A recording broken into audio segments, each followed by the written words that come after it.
No? So, malayo na pero malayo pa rin. Kumbaga malayo na yung nating narating pero malayo pa, marami pa tayong lalakbayin. Salamat po sa Panginoong Diyos dahil ito po ay matagal na panalangin natin at bawat isa ho sa atin ay answered prayer po dito. Praise God po, palakpakan po natin ang ating Panginoong Diyos. And tayo po ay nagpapasalamat kahit na medyo nasa adjustment po tayo. Pasensya na po no, na-delay po yung ating TV dito kanina. So may mga technical problems tayo. Kasi yung mga laptops, yun, mga laptops natin, mga personal po nila yan. So salamat po sa mga nagpapagamit. Talagang makikita natin yung mga talagang spirit of serving the Lord Jesus Christ. At nakikita ho natin ngayon na yung mga kapamuso natin na nakikiisa, nakikibakas. Tayo po yung nagpapasalamat sa Panginoong Diyos sa ikalawang taon ng ating empowerment retreat. So last year, naalala nyo pa ba? Ang topic natin, di ba, is about the Holy Spirit, yung empowerment of the Holy Spirit. And then this year, empowerment 2, there is power in the name of Jesus, Yeshua. Maraming salamat sa Panginoong Diyos. Napakahalaga po yung kapangyarihan. Halimbawa ho, no? Gaano ba kahalaga yung empowerment? Kahapon, magmi-meeting sana yung WAM. Ano yung nangyari? Sino yung yung mga WAM na dito na sila, Nanay Amy, basta yung mga WAM. And then, bigla ako nag-brand out. Kaya ako sila nag-meeting dun sa kabila. And then, yung PMM natin, hindi sila nakapag-practice dito. So, dumating yung Meralco, kailangan may ayusin dun sa kontador. Ganun ho yung kapangyarihan. Kailangan ho tuloy-tuloy. Hindi ko kailangan, halimbawa, yung nagfi-flicker din yung nagpa-fluctuate din yung kuryente, nakakasira ng gamit yon. Hindi pwedeng matigil. Kailangan nagpapatuloy po yung kapangyarihan ng Diyos na dumadaloy sa atin. Kaya ho tayo merong empowerment retreat to renew, diba? Yung renew our strength. Napakahalaga yun, sinabi sa Isaiah, we need to renew our strength from the Lord. Kailangan natin kuhanin yung ating kalakasan na nanggagaling sa Panginoon. And I think meron ho yata ipapalabas na video para about sa empowerment. Okay na ba tayo? So ipalabas muna natin. Okay?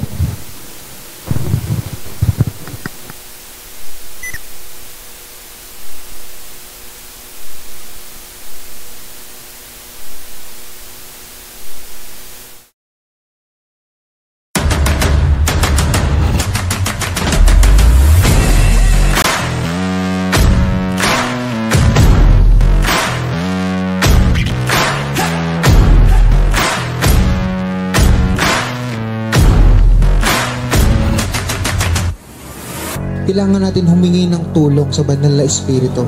Pero ito po yung huling-huling kailangan natin gawin para maranasan natin yung pagbabago. Ano ho yun? Kailangan ho nating tanggalin ang mga balakid.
Inabot mo ako kahit ako'y lumalayo.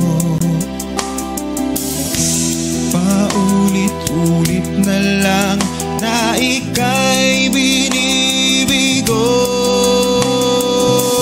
Pero di pa rin nagbago ang puso mo. Ninais pa rin ligtas ang tulad ko. Jesus, ikaw lamang ang kaligtasan ko. Jesus, binabago mo itong buhay ko. Jesus, maglilingkod ako pagkat ikaw lamang.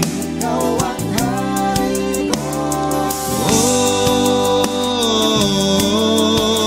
Yeshua, kapangyarihan ko. Yeshua, pinatawad mo ng lahat ang aking kasalanan. Nilinis mo ng lahat ang aking karumihan. At binigyan mo rin ako ng bagong pagkatao. Binabago pa rin ako nang maging kawangis mo.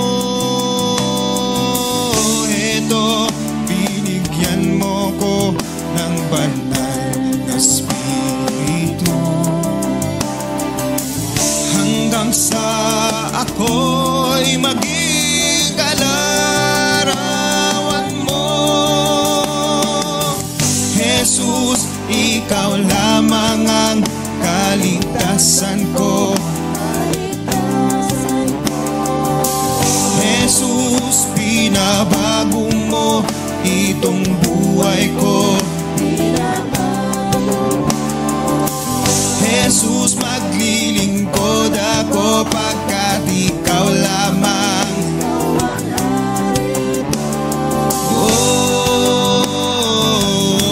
Oh, Yeshua, kapangyarihan ko.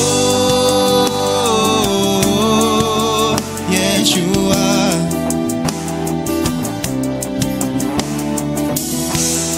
tinawag mo ako kahit hindi karapat-dapat. Pinili mo ako ayon sa iyong dakilang biyaya. Kaya ang buhay kong ito'y handang ipagamit.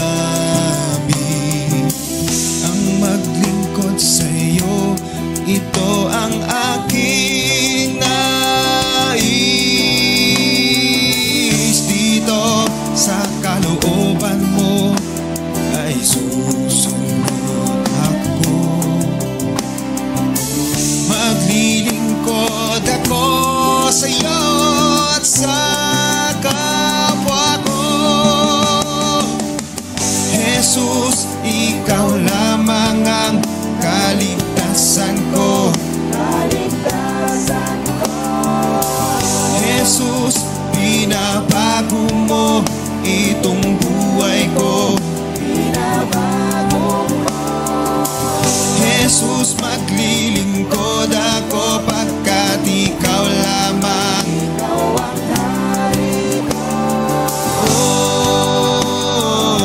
Oh, Yeshua, kapangyarihan ko. Yeshua,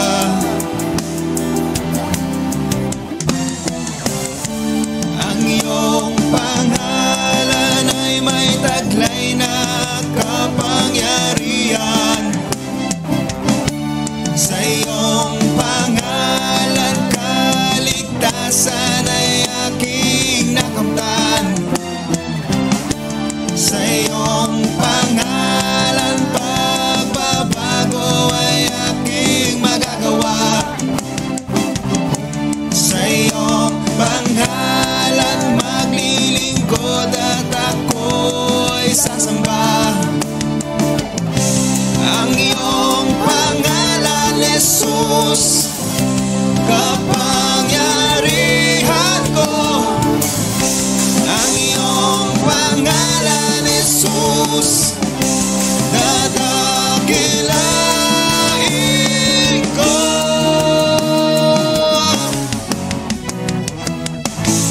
Jesus, ikaw lamang ang kaligtasan ko.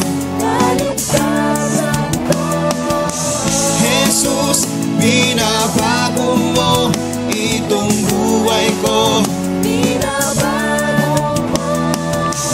Jesus, maglilingkod ako pagkat ikaw lamang. Oh,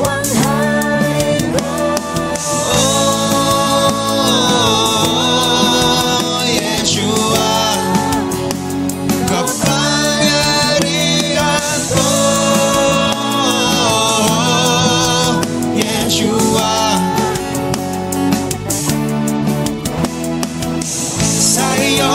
sa iyong pangalan mayroong kaligtasan. Sa iyong pangalan magiging iyong kalarawan. Sa iyong pangalan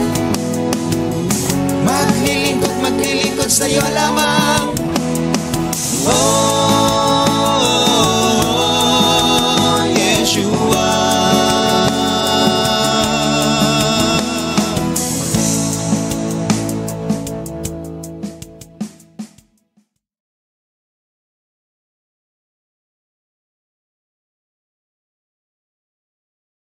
Pray. Panginoong Diyos, maraming salamat o Panginoong Diyos, dahil truly Lord, in your name there is power. Una namin naranasan yung kapangyarihan na magligtas ng iyong pangalan. At pangalawa, Panginoon, yung kapangyarihan na magbago ng aming buhay, tanggalin ang mga kaugalian, mga gawa na hindi ko kaaya-aya sa inyo, Panginoong Diyos. And syempre, Lord God, kapangyarihan upang kami ay matutong maglingkod sa iyo sa aming kapwa, Panginoong Diyos. At ngayong araw na ito, matututunan namin ang isa pang kapangyarihan, Panginoon, na talagang kinakailangan namin, Panginoong Hesus. Sapagkat tatlo lamang po yung aming napag-aralan, pero napakarami, Panginoong Diyos. Napakarami niyan. Yung kapangyarihan mo, Panginoong Hesus, ang pangalan mo, walang hanggan ang iyong kapangyarihan. Kaya ngayong araw na ito sa aming matututunan, Panginoon, tulungan niyo po kami, Panginoong Diyos. Maunawaan ito at magkaroon ng pasanin para rito. Pagpalain niyo po kami sa pag-aaral ng iyong salita sa pangalan ni Jesus. Amen, amen, and amen. Praise God.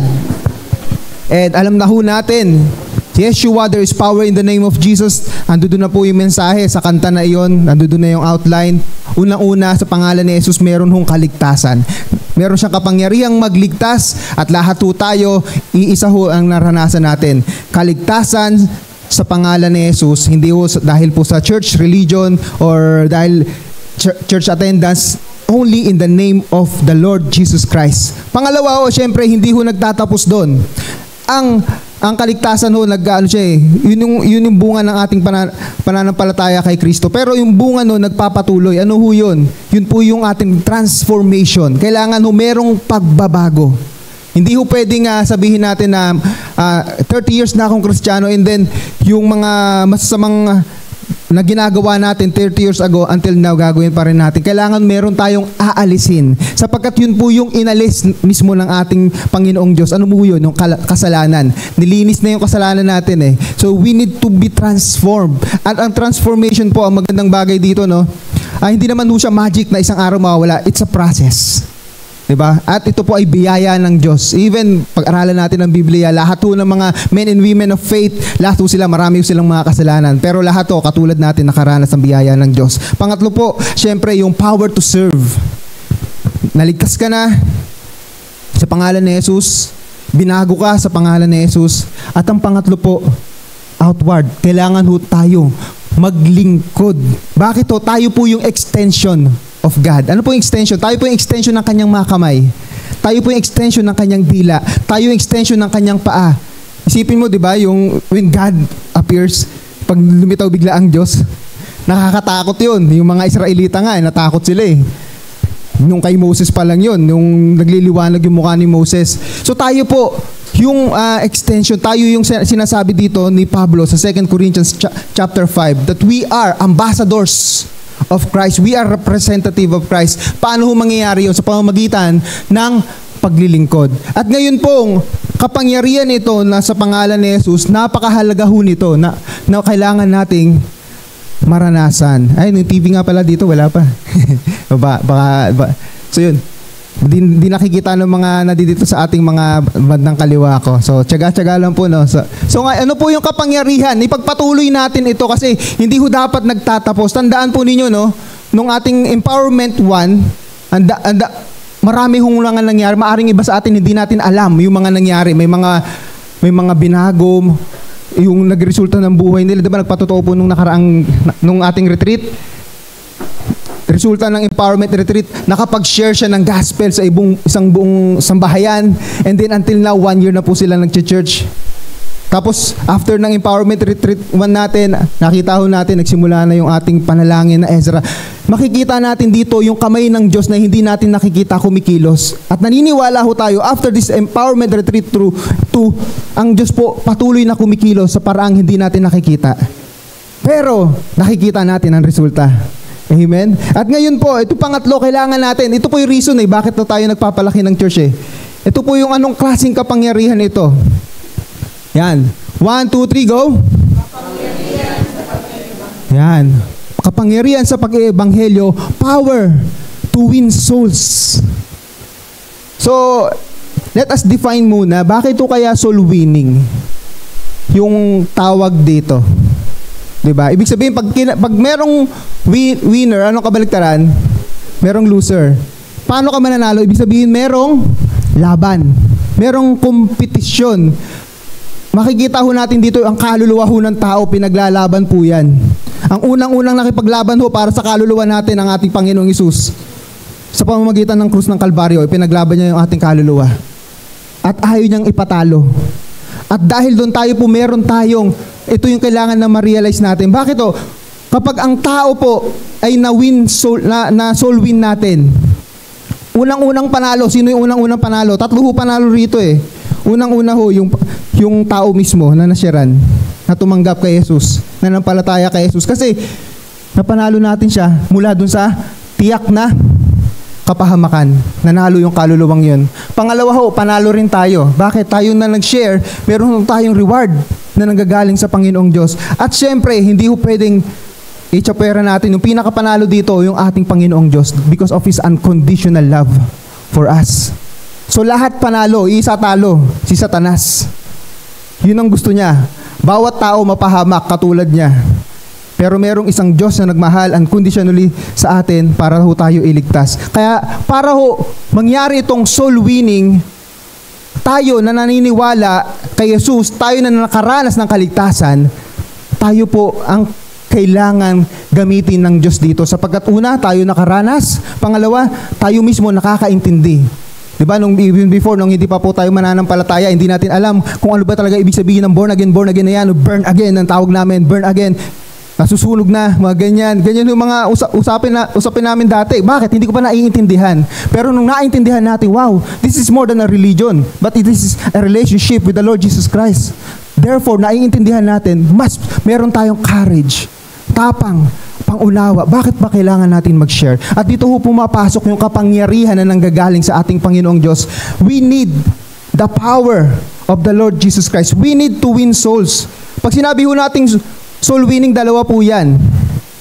Unang-una ho, syempre, yung alam na ng marami, yung evangelism. Ano ho yung evangelism? Alam na, pag-share ng gospel.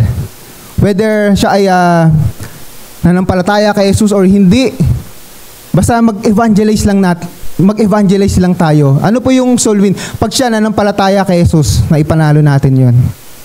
Kasi ganun ho talaga mag-share lang tayo ng mag-share. Tatandaan ho natin, pag tayo po nag-share at hindi sila nanampalataya kay Jesus, isipin natin, it is not our loss, kumbaga. Loss ng tao yun. Pero masama hong isipin yun kasi parang bahala ka sa buhay mo, parang ganun no? Pero ang pinupunto lang natin dito, minsan kasi takot tayong ma-reject. Pero sabi ni Lord Jesus Christ, hindi yung mga nag-share, yung nire-reject nila. Di ba sabi ni Lord, hindi ako yung nire-reject nyo, sabi ni Jesus Christ sa kanyang mga kababayang mga Israelita. Ang Ama na nagsugo sa akin. At ganun din naman, hindi tayo yung nire-reject nila, kundi si Lord Jesus Christ na nagsugo sa atin. So we need to evangelize. Pangalawa po ito, mahalaga ito, kailangan nating ma-realize ito. Number 2, ano po ito? Revival. We need to revive. Ano po ito? Yung mga kumilala na kay Jesus na hindi na natin nakakasama, na nakikita natin parang kabilang na ulit sila sa mundo. Kailangan natin silang i-reach out. Kailangan natin to win them again. At ito po yung malungkot na bagay na nanampalataya na kay Jesus, naranasan na nila, naintindihan na nila, and then in the long run tumalikod. Kailangan pa rin natin sila iiyak sa panalangin. Kailangan pa rin natin sila i-follow up, i-reach out. At ito po yung bagay na ito. At ang magandang bagay dito, intindihin muna natin. Review lang ito, mabilisan lang ito, review. Bakit natin kailangang mag-win ng souls? Alam na natin to, review lang ito, pero mahalaga ito kasi nagpapatuloy ho. Dapat yung ating empowerment retreat hindi ho natatapos doon sa Tikling. Nagpapatuloy ho dito sa church at nagpapatuloy hanggang sa bahay natin, nagpapatuloy hanggang sa eskwelahan natin, nagpapatuloy hanggang sa trabaho natin. Ibig sabihin po, ang pagiging Kristiyano mo hindi napuputol. Saan ka man dako dalhin ng Panginoon, ang pagiging Kristiyano hindi dapat humiwalay sa atin. Sunday Kristiyano ako, Monday konti, Tuesday, pabawas ng pabawas, hanggang Friday, pwede na akong gumimik. Babalik naman sa Sunday. Mali ho yun. Ang pagiging Kristiyano, hindi ho dapat humihiwalay sa atin kung paano tayo ay hindi hinihiwalayan ng Diyos. Amen? Ngayon, bakit ho kailangan natin mag-win ng soul? 3 ho. Alam na natin. 1, 2, 3, go! Yan, ito po ay iniutos sa atin ng ating Panginoong Jesucristo. Alam na natin Matthew chapter 28, pero magbasa tayo ng iba. Mark chapter 16:15, at sinabi ni Jesus sa kanila, humayo kayo sa buong mundo at ipangaral ang magandang balita sa lahat ng tao. So kailangan natin maunawaan dito, ang kausap po dito ni Lord Jesus Christ, ang kanyang mga alagad. At sila po ay nasa bansang Israel. So kausap niya. At ang Kristyanismo dito hindi pa ho kumakalat. Dahil kumalat ito, nagsimula ito nung panahon na nila Pablo, di ba? Kumalat ito sa buong mundo, sa Roman Empire. Kaya sinabi ni Lord Jesus Christ, humayo kayo sa buong mundo. Kasi baka mamaya iliteral natin na kailangan pala lahat tayo may passport. Hindi. Unang-una yung context nito, kausap niya yung mga alagad niya nung panahon na to, hindi pa kumakalat ang ebanghelyo. Maliban na lang kung ikaw may malinaw na misyon, pero kung ganoon, mga tinatawag talaga mag-misyon. Halimbawa si Ate Tess, di ba? So, nag-abroad yan, kasabi ng trabaho, pupunta sila sa abroad para mag-share ng gospel, mag-smuggle ng tama ba yan? Nung Bible, di ba? Tinatago nila kasi bawal Biblia eh. So, tapos meron tayong kasama dito na na-share nung nakarang retreat natin, pupunta siya ng abroad, Cambodia. So ipanalangin natin. So magmi-mission. So ngayon dahil wala tayong passport, i-mission natin mga kapamilya natin, mga kaibigan natin, mga classmate natin. So kasi natotoo lang, 'di ba, kumakalat na ho yung talagang ebanghelyo sa buong mundo. Although 10% pa po sa population ng buong mundo ang hindi pa po nakakilala, at yung po 10% na yun, million pa rin po yun. 'Di ba? So praise God sa mga taong sumusunod sa utos na to. Tatandaan natin, it is commanded by our Lord. Nung tinanggap natin si Jesus, hindi natin siya tinanggap lang bilang ating tagapagligtas, kundi Panginoon. Ibig sabihin, sa lingwahe natin ngayon, boss. Kaya nga yung Panginoon, di ba, na tao, letter P na maliit, sa Tagalog, Lord na maliit. So, sa panahon natin, yung mga employer natin. Di ba? Kung ano inuutos ng employer natin, susundin natin. Kung ano yung nakakataas sa atin. At tayo, bilang mga mananampalatayang Kristiyano, si Kristo ang ating Panginoon. At ang utos niya, malinaw na inuutos sa atin, lahat tayo kailangan sumunod sa utos na yun. Bakit? Letter B. 1, 2, 3. Letter B. 1, 2, 3, go. Yan, ito po ay tungkulin natin sa ating Panginoong Jesucristo. Sabi ho dito sa Acts chapter 20, 23, 24, ang ganda ho ng realization dito ni Pablo eh. Subalit walang halaga sa akin ang aking buhay. Magawa ko lamang ang aking tungkulin at matapos ang gawaing tinanggap ko mula sa Panginoong Hesus, ang pagpapahayag ng magandang balita tungkol sa kagandahang loob ng Diyos para sa tao. Alam nyo, mas mamamangha kayo, hindi ko pala nailagay yung verse 23 dito. Ano yung nasa verse 23 dito? Alam ni Pablo na mapapahamak siya pag pumunta siya ng Jerusalem. Which is totoo naman, di ba? Dinakip siya, nakulong siya. Alam niya Kaya ito yung pinanggagalingan niya. Di bali lang makulong ako, di bali lang mabugbog ako. Pero sabi niya sa verse 24, kasi walang halaga sa akin yun. Naiintindihan niya kasi kung ano yung tungkulin niya. Ito yung magandang bagay dito. Kapag naiintindihan natin yung tungkulin natin. Kaya minsan, di ba, ayaw nating mautusan sa bahay. Uutusan ka ng magulang mo, maghugas ka ng plato, mga ganyan. Kulang ng realization. Hindi mo naiintindihan, mahalagang bahagi ka. Pagod na yung nanay at tatay mo.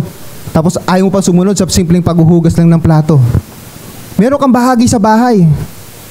So lahat, kaano man yung ginagawa natin, lalong-lalo na yung mga di ba, yung nag-groupings kayo sa eskwelahan? Okay, bumuo kayo ng 10, tapos gawa kayo ng thesis o yung project. Di ba, inis na inis kayo pag ikaw lang yung kumikilos? Kasi hindi mo naiintindihan yung bahagi mo, basta ikaw makakubra ka lang ng mataas na grade. Kawawa yung nagtrabaho, nagpuyat. Diba? Napaka-unfair. At ganito rin naman po, lahat tayo, meron tayong bahagi sa kingdom of God. Hindi mo kailangan magkaroon ng formal ministry. When sharing the faith, yung karanasan mo mismo pwede mong ibahagi. Kahit sino pwedeng gamitin ng Panginoong Diyos. It is our duty. Maaring frustrated, gusto mong maging dancer, pero hindi pwede, dahil di kaya. Gusto mong maging, ushering, kaso hindi ka smiling face. Di ba, lagi kang laging mainit ang ulo mo, mga ganyan. Hindi pwede ganun. Kailangan, pag ushering, mukha ka ng church eh. Ano ba church na to? Mukhang lakas umangot, mga ganyan. So, kailangan. Pero, pagdating ko sa soul winning, lahat tayo pwede hong gamitin ng Diyos. And, letter C, napakahalaga ho. Bakit ho? We need to win souls for Christ. 1, 2, 3, go. Yan, ito lang ang tanging paraan para sa kaligtasan ng ating kapwa. Wala nang iba pong paraan. Kaya nga kinailangan mamatay si Jesus at muling mabuhay. Para sino mang sumampalataya sa Kanya, mabura yung kasalanan, mapatawad ang mga kasalanan. There is no forgiveness of our sins without the sacrifice. Sa Old Testament pa lang malinaw na yan. Kaya nga may utos magpatay ng hayop, ng sheep. Yun ay pansamantala lamang habang hindi pa dumarating yung tagapagligtas. Sinabi sa Hebrews, yun ay anino lamang sa darating sa hinaharap. And then Galatians 4:4, perfect timing, dumating si Lord Jesus Christ. Kaya wala na, sinira na yung templo ng Israel. Wala nang offering kasi yung offering natin, Romans chapter 6 verses 9 and 10, si Lord Jesus Christ, minsan lamang siyang in-offer, minsan lamang siyang namatay, yun ay sapat na. So, napakahalaga ho ng soul winning. Ipangaral natin ng kaligtasan mula kay Jesus sapagkat ito lamang po ang tanging paraan para ho tayo ay maligtas, yung ating mga mahal sa buhay. Sabi ho dito sa Judas verses 22 and 24, ito po wala hong isang chapter lang yan. Sabi dito, kawaan ninyo ang mga nag-aalinlangan. So napakahalaga po sa soul winning. Kailangan natin ipanalangin sa banal na Espiritu, Lord, bigyan niyo po ako ng pasanin. Bigyan niyo po ako ng awa. Bigyan niyo po ako ng concern. Mahalaga ho yun. Kung kilala mo yung sarili mo na walang pakialam, and even ito po ipinapanalangin din po natin. Kasi sabi ko nagkaroon kami ng sharing Isa daw sa pinakamahirap sa pagiging lingkod ng Panginoong Diyos. Hindi mo na ho kailangang isipin yung sarili mo Iisipin mo na yung kapwa mo. Kasi minsan di ba ang sarap-sarap magpahinga, pero for the sake of Christ, kailangan mong bumangon. Kailangan mong maglingkod sa Diyos at sa iyong kapwa na minsan parang hindi ka na-appreciate. Pero ang magandang bagay dito, hindi mo kailangan ng appreciation ng kapwa mo, appreciation ng Diyos. Yan ang pinakamahalaga. Hindi mo nakikita ng kapwa mo yung ginagawa mo sakripisyo because behind the scene gumagawa ka. Nakikita naman ng Diyos yung ginagawa mo at hindi ho nagpapatalo yan ang ating Panginoong Diyos. Kaya nga kailangan natin ng burden, pasanin, sapagkat yun po yung magiging driving force natin. Sapagkat yun po yung naging driving force ng ating Panginoong Diyos. Yung unconditional love ni Lord Jesus Christ, di ba? Sabi niya, willingly inoffer niya yung kanyang buhay. Pwede siya magtawag ng anghel para iligtas siya nung gabing dadakpin siya, pero hindi niya ginawa ng ibabaw ang pag-ibig. Nung nananalangin siya, na nagpawis siya ng dugo, alam niya na yung mangyayari sa kanya. Napakahirap na mangyayari, pero nangibabaw ang pag-ibig, nangibabaw ang pasanin. Napakahalaga ho, panalangin natin yan. Lord, give me a passion for souls, a heart like the shepherd. Verse 23, agawin ninyo ang iba upang mailigtas sa apoy. Ito, nakikita po ninyo yung larawan. Yung sinabi nga nila, di ba, yung mga pulis, sundalo, ang kalahati daw ng paa nila nasa hukay na. Parang ganito yung larawan eh. Yung mga taong hindi kumikilala sa Panginoong Diyos, sa ating Panginoong Hesus, yung kalahati ng kaluluwa nila nasa impyerno na. Parang ganun yung larawan. Bakit kalahati pa? Kasi may pag-asa pa eh. May pag-asa pa na mawin natin sila. Pero pag yan namatay nang hindi kumikilala sa ating Panginoong Jesucristo, andun na. Wala nang pag-asa. Habang tayo nabubuhay dito, habang tayo humihinga sa mundong ito, meron hong pag-asa. Kaya kailangan nating maghapit, share the gospel. Ang iba na may kaawaan ninyo ng may halong takot. Yan, no? Meron tayong awa sa kanila, pagmamahal sa kaluluwa. Pero, balanse, kasuklaman, yung mga damit nilang nabahiran ng kahalayan. Ibig sabihin, yung mga kasalanan. Kakasuklaman natin yung mga kasalanan. Kailangan natin silang iligtas. Dahil yung mga taong namumuhay pa sa kasalanan, na hindi pa nililinis ng Panginoong Hesus dahil hindi pa nananampalataya sa Kanya. Sabi dito sa verse 24, sa Kanya na makakapag-iingat sa inyo upang hindi kayo magkasala at makakapagharap sa inyo ng walang kapintasan at may malaking kagalakan sa Kanya kaluwalhatian. Sa isang Diyos na ating tagapagligtas sa pamamagitan ni Jesucristo na Panginoon natin, sa Kanyang ang kaluwalhatian, kadakilaan, kapamahalaan at kapangyarihan mula pa noong una, ngayon, magpakailanman. Malinaw ho, ang ating tagapagligtas po ang ating Panginoong Jesucristo. We can snatch them mula doon sa tiyak na kapahamakan sa pamamagitan ho ng ating tagapagligtas. Ngayon, paano ho natin magagawa yon? We need to get our power from the Lord Jesus. Ang kapangyarihan po to win souls, hindi ho manggagaling sa atin. Manggagaling ho sa ating Panginoong Jesucristo. Maiintindihan natin yan dito sa una, letter A. 1, 2, 3, go. Yun. Ang kapangyarihan natin ay nasa mensahe ng krus ni Kristo. Napakahalaga po nito. Alam natin yung mensahe. Alam natin, nag-aaral tayo ng mga strategy, di ba? May tayong mga bridge method for spiritual laws. Ang dami-dami niya, mga technique. Pero lahat po yan, iisa ang mensahe. Ano yung mensahe? Merong Kristo, merong Jesus na nagsakripisyo, namatay in behalf of us, para tayo ay mapatawad sa ating mga kasalanan. At hindi ho natigil sa kamatayan, muli siyang nabuhay. Yun po ang kompletong ebanghelyo. Yun po yung mensahe ng krus ni Kristo. Pag sinabi nating cross, noong unang panahon, masamang imahe yan. Bakit? Turing sa'yo, kriminal ka. Pero yan, tinik ni Lord Jesus Christ. Cross means sacrifice and death. All because of us. Diba yung all for the sake of love? Sabi ho dito sa 1 Corinthians chapter 2 verses 1 to 5, mga kapatid, nang ako'y pumunta riyan, ipinahayag ko sa inyo ang hiwaga ng Diyos, hindi sa pamamagitan ng kausayan ng pananalita o ng malawak na karunungan. Minsan, meron tayong misconception na kailangan magaling ako magsalita bago ako mag-share. Paano mangyayari yun? In the first place, paano mangyayari yun? Kasi gagaling ka lang pag sinubukan mo eh. Sa lahat ng bagay, wala akong pinanganak na magaling.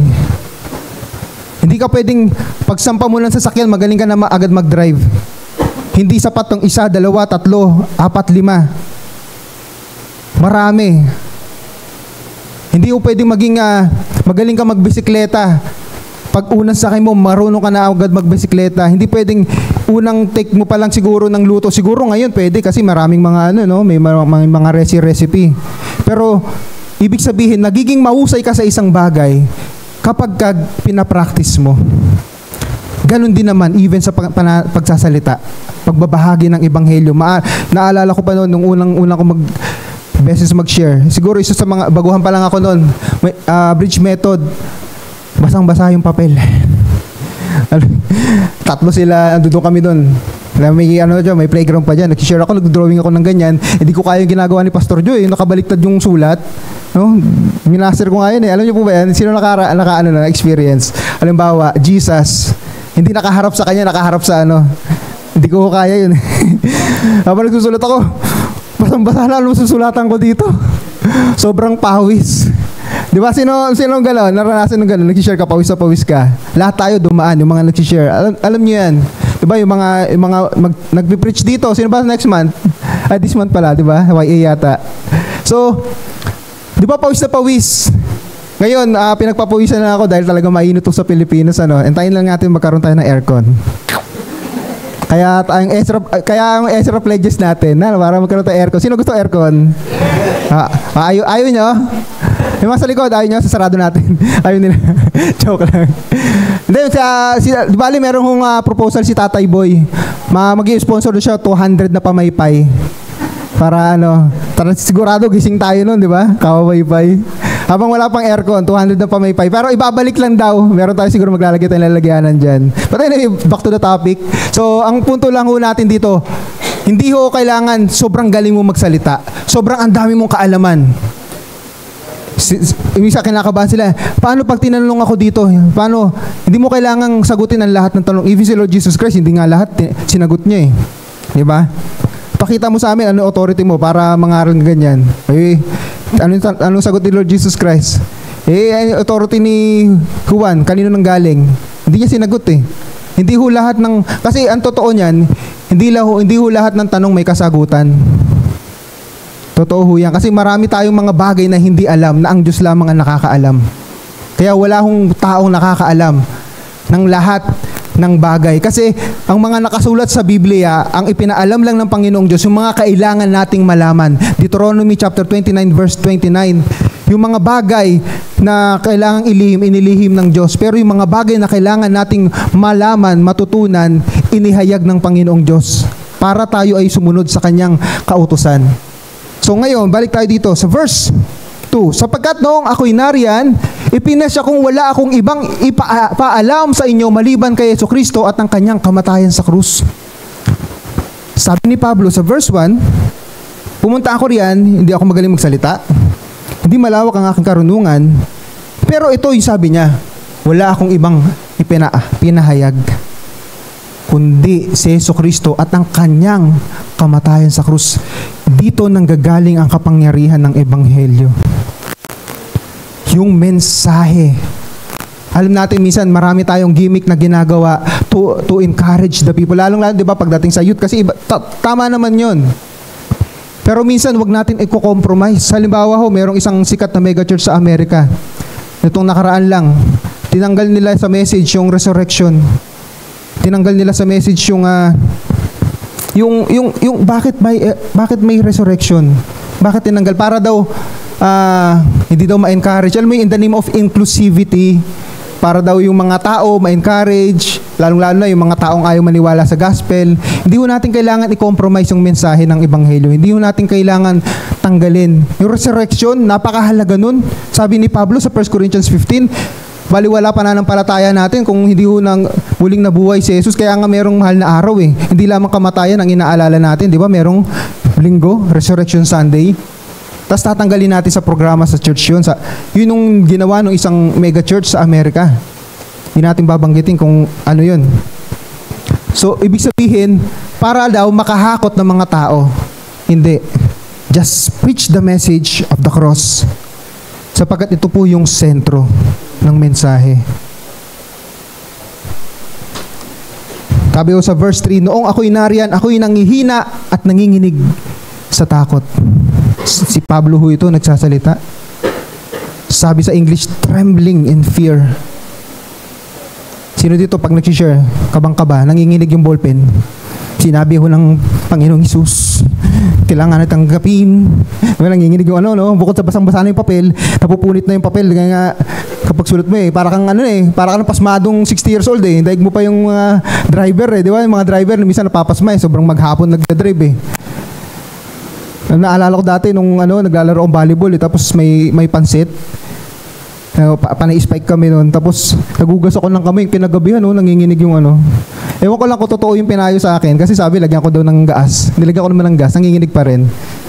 Pero kulang na lang siguro apo yan, ano. Kaya di kasi ako naniniwala sa pasma pero nagdalawang isip ako nun eh. Ba't nanginig yung kamay ko eh? But anyway, ibang topic ba yun? Sabi dito sa verse 4, sa aking pananalita at pangangaral ay hindi ko sinubukang hikayatin kayo sa pamamagitan ng mahusay na talumpati at karunungan ng tao. Subalit nangaral ako sa pamamagitan ng kapangyarihan ng Espiritu upang ang inyong pananampalataya ay masandig sa kapangyarihan ng Diyos at hindi sa karunungan ng tao. So yun po, ano? Ang unang kapangyarihan natin, yung sabi nga 'di ba ni Ernie Baron, knowledge, power. 'Di ba? Knowledge is power. Ano yung knowledge na 'yon? Yung knowledge about the cross of Christ. Bakit ba nagsakripisyo si Jesus? Because He loves us. God demonstrates His love for us while we were still sinners. At hindi ho nagtatapos doon sa kamatayan. Nagpapatuloy sa kanyang muling pagkabuhay at hanggang ngayon buhay po ang ating Panginoong Diyos. Kaya hindi ho patay ang Diyos. Di ba? Tayo nakikinabang lang tayo sa holiday. Kasi pahinga ka na, may bayad pa. Pero kailangan may trabaho, ano? So, ibig sabihin, nakikinabang lang tayo sa holiday, pero ang Diyos po natin buhay na buhay po. Buhay na buhay po ang ating Panginoong Jesucristo. Ngayon, last. 1, 2, 3, go. Yan, nabanggit na kanina sa verses 4 and 5. Pero tingnan pa natin, nung mga huling sandali na, malapit nang ipako si Lord Jesus Christ. Sabi ho dito sa John chapter 14. Ano ba yung mga sikat na mga talata sa chapter 14? Naalala nyo? Ano yung mga sikat na talata dyan? Verse 6. Ano yun? Yun, I am the way, the truth, and the life. Ano yung sa verse 1? Diba, yung ipaghahanda ko kayo ng mansyon, mga kwarto. Sabi sa 13 and 14, about naman sa prayer, manalangin kayo, humingi kayo sa pangalan ko, ibibigay sa inyo ng Panginoong Diyos. Pero ano ba yung tinutukoy dito na hihingiin natin? Sabi ho dito sa verse 12, pakatandaan ninyo, ang nananalig sa akin, makakagawa ng mga ginagawa ko at higit pa kaysa rito sapagkat babalik na ako sa Ama. Babalik na siya sa Ama. Meron siyang ipapangakong iiwan. So, pinuputol-putol po natin para mas maintindihan natin for the sake of time. Pero we can read this sa ating Biblia, John chapter 14. Sabi ho dito sa verse 16, dadalangin ako sa Ama upang kayo'y bigyan niya ng patnubay na magiging kasama ninyo magpakailanman. Sino yung patnubay na yon? Verse 26, ngunit ang patnubay, ang Espiritu Santo na isusugo ng Ama sa pangalan ko, ang siyang magtuturo sa inyo ng lahat ng bagay at magpapaalala ng lahat ng sinabi ko sa inyo. Malinaw ho ang kapangyarihan, our power to win souls for Christ. Una ho, nanggagaling sa mensahe ng krus ni Kristo. Pangalawa ho, nanggagaling ho sa banal na Espiritu. Na sabi nila, the forgotten part of the Trinity. Kinakalimutan. Kasi ang kilala natin, Father and the Son. Pero meron Holy Spirit na siya hong nananahan sa atin. Na siyang magtuturo sa atin. Siyang magtuturo ng mga sasabihin natin. Siyang magbabago sa atin. We need to win souls. Kaya nung sinabi ni Pablo, hindi ako magaling magsalita. Sabi niya doon, kumpara, para mas maintindihan pa natin, saan ba yung Corinth? Part of Greece. Nung panahon na ito, if mahilig ka sa history, matatalino mga tao dito, di ba? Di ko lang kilala kung taga-Greece ba sila Aristotle, sila Plato, pero sila siguro magbabarkada yan di ba? So, yung mga ganung level na talino. So, mga philosophers. So sa Corinto, ganun yung mga usapan dyan, mga matatalino, yung mga tao. At dun yung pinanggagalingan ni Pablo. Hindi ako kasing talino ninyo, pero alam ko ang mensahe ng krus ni Kristo. Pangalawa, binanggit niya, nangaral siya sa kapangyarihan ng banal na Espiritu. At ito po yung magandang ma-realize natin. When we share the gospel, hindi yung pananalita mo, hindi yung pagiging magaling mo sa pagsasalita ang magtatouch sa puso ng tao. Hindi yung pagiging magaling sa pagsasalita ang magbubukas sa isip ng tao. Sabi ho sa 2 Corinthians, the The God of this world has blinded the mind of people. Binulag ng Diyos ng sanlibutan na si Satanas ang isip ng mga tao, kaya hindi sila kumikilala sa Ebanghelyo. Diba? Ang hirap-hirap. Pero sinong makakagawa, makakapagbukas niyan? Ang banal na Espiritu na sumasa iyo. Naalala ko po, nung na-share ko sa sa empowerment retreat, meron akong maling date na na-share, pero bigla ko naalala. Kasi June, so ako po inaborn again sa pamamagitan ng ministeryo ng Sports Fest. So kailangan namin umattend kasi championship, awarding na. In other words po, kami po ay nag-champion nun. At hindi ho kami yung pinakamagaling na team actually. Napunta kami sa mahinang bracket. Tapos nung nakalaban namin yung malakas, kulang yung team. Tapos yung isa naman nag-withdraw yung galing sa Lamar. Merong magaling na player na sa Lamar eh. Kumbaga makikita natin, yung mga malalakas na team, nagkukulang yung tao. Tapos meron naman, hindi na sila umaatid ng liga. Kaya ho kami nag-champion nun eh, dahil hindi ho kami pinakamagaling. Pero nung iniintindi ko yun, talagang pinayagan ng Diyos. Kasi wala hong hindi ho kami aatid ng awarding kung hindi po kami nag-champion. Pero again, so kailangan namin umattend. So naalala ko pa mahal na mahal kita, Panginoon yata yung kanta nun. Si Pastor Mel yung nagigitara nun. Tapos napagalitan pa kami ni Ate Ada nun eh. Kasi hindi ko na ikikwento. Kasi masama yung bibig ko eh. May panahon na yun, di ba? Ano yung barkada mo? Ano gusto mo ipangalan dyan? Hindi ko na babanggitin, So, pero yung pinaka-highlight doon, yung nag-share ni Pastor Joe dito. Yan, maliit pa yung stage. Dito pa yata yun. Tapos may hagdanan dyan. Tayo na sila, mga tao. Kailangan nilang nag-share na, nag-altar call na si Pastor Joe. Dito kami nakaupo. Ayan, dito yung media. Nakahalera dyan yung mga pews na inuupuan na dito yun. Nagtayuan na sila, mga 29 na sila. Tumitingnan sa mga barkada ko, nagpapatayo na si Pastor John. Gusto ko nang tumayo. Naintindihan ko na yung gospel eh. Talagang nagiinit ang puso ko. Nagka-countdown na si Pastor John eh. Hanggang sa nag-decide na ako, wala na akong pakialam sa mga barkada ko. Sige na, magkahiyaan na. Aasarin na nila ako. Naintindihan ko yung mensahe ng gospel. Kailangan kong tumayo, ipahayag yung pananampalataya ko kay Kristo. Tumayo ako. Ako yung pinakahuli. Actually, kaya ako nalaman na 30 kasi after many years, kasi nag-iipon dati ng weekly bulletin. Kasi akala ko dati na born again ako September eh. Pagtingin ko sa June 2 pala yun, 2002, binalikan ko yung weekly bulletin. In other words, June 2, 2002, sa mga barkada namin, ako lang po yung tumayo.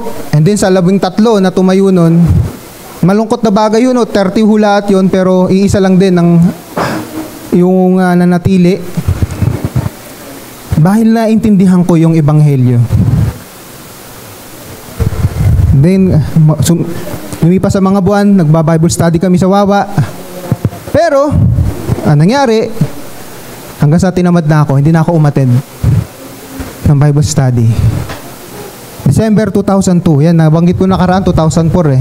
Pero 2002 po, merong isang missionary na taga New Zealand. Yung kanyang mga mini-missionan, kakalabanin namin doon sa may Valley Golf. Sino nakasama sa Valley Golf? Alam ko sila, Kuya Aris. Sama ka ba noon? Malit ka pa noon Nakasama ka ba doon? Si Kuya Chris. Nakasama ka ba doon? Audience. Basta, nandun kami sa Valley Golf. Bakit ako napasama? Di na po ako umaatid ng church. Di po ako umaatid ng church noon. Pero napa-attend ako dahil addict po tayo sa basketball. Kasi hindi daw makakasama sa team pag hindi umattend. So kailangan ko umattend. Pero bago pa yung gabi na maglalaro na kami doon sa Valley Golf, diyan ako nakapeso banda kay Latinay. Ayan, sa hilera na yan. Hindi ko na maalala yung mensahe ni Pastor Joe. Pero isang malinaw na nararanasan ko. First time naranasan ko. Hindi ko maintindihan yun eh. Hanggang ngayon, sariwa, the first time I felt the presence of God. Hindi pa nagpipray si Pastor Joe actually noon. Pero sabi ko, Lord, attend ako ng church hindi dahil sa basketball. Dahil sa'yo. Ito yung kapangyarihan ng banal na Espiritu na sinasabi ho natin. Ang daming Bible studies na inatinan ko hanggang sa tinamad na ako eh. Pero the moment that I felt the presence of God, I felt the power of the Holy Spirit. the power to win souls. Doon ako nagdesisyon, Lord, I will commit myself to you. A-attend na ako. Ito po yung kailangan natin, maintindihan natin. Ang Ebanghelyo, it's about the sacrifice of the Lord Jesus Christ, His resurrection, about the unconditional love of God, and the Holy Spirit na inilagay niya sa iyo. Para pag ikaw ay nagbahagi ng Ebanghelyo, hindi yung kagalingan mo ang makikita, kundi ang kapangyarihan ng banal na Espiritu ang magbubukas sa isip, magbibiyak sa katigasan ng puso. Tayo ay hindi pinabayaan ng Diyos. Inutusan tayo ng Diyos para ibahagi ang Ebanghelyo. Ito'y ating katungkulan na ibinigay niya sa atin. Ito yung tanging paraan para sa kaligtasan ng ating kapwa.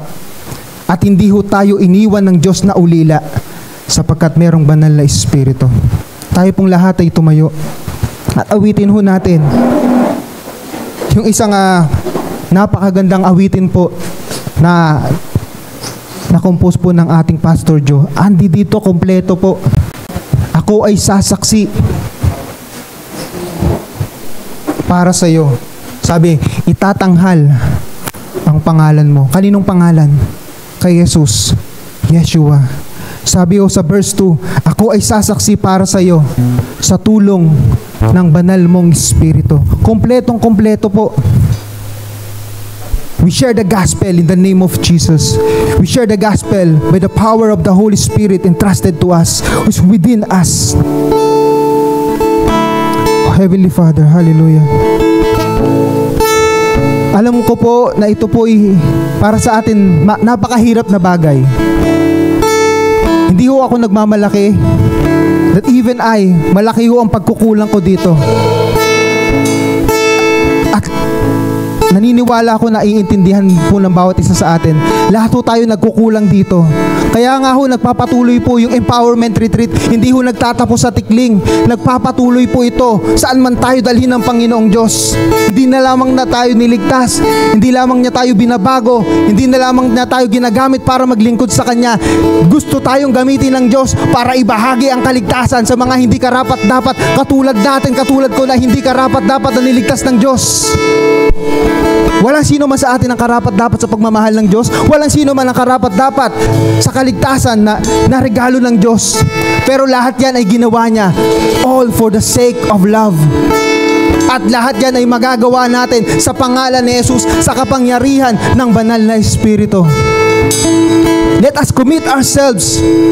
Anuman yung profesyon natin, anuman yung estado sa buhay natin, anuman ang trabaho natin, saan man tayo inilulugar ng Panginoong Diyos. Let us commit ourselves. Sabihin natin, Lord, ako ay sasaksi para sa iyo. Witness. Hindi dahil nakita mo. Wala sa atin nakakita dito 2,000 years ago kung paano namatay si Jesus sa krus ng Kalbaryo. Pero lahat tayo naging saksi. Naranasan natin yung kaligtasan. Naramdaman natin yung unconditional love of God.